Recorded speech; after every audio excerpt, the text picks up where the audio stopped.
Polres Jeneponto jadi sasaran teror orang tak dikenal atau OTK dalam sepekan terakhir. Pada Selasa 25 April 2023, sekitar pukul 5 waktu Indonesia Tengah, mobil Dalmas milik Polres Jeneponto ditemukan terbakar di tepi sawah di Kelurahan Panaikang, Kecamatan Binamu, Kabupaten Jeneponto.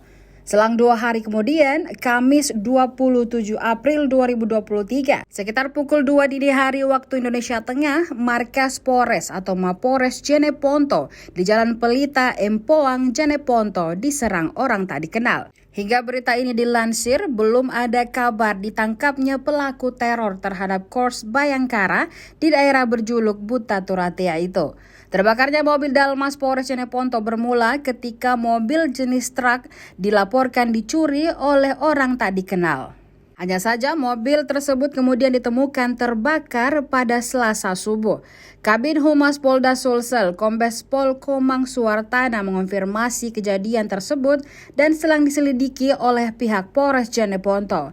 Kapolres Jeneponto AKBP Andi Erma Suryono menjelaskan bahwa mereka masih memeriksa saksi-saksi termasuk anggota polisi yang mengetahui kejadian tersebut.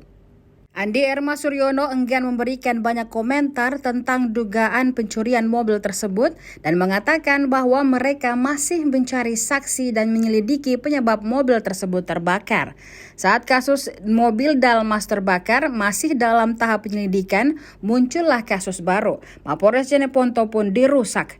Akibatnya beberapa kaca ruangan pecah dan dirusak termasuk kaca Masjid Nur Asy Syurti yang terletak di dalam Mapores di Jalan Pelita, Empoang, Jeneponto. Informasi yang dihimpun, peristiwa yang terjadi sekitar pukul 2 waktu Indonesia Tengah itu menyebabkan seorang personel polisi terluka. Namun AKBP Andi Erma Suryono enggan berbicara jauh dan belum menjawab pertanyaan tersebut.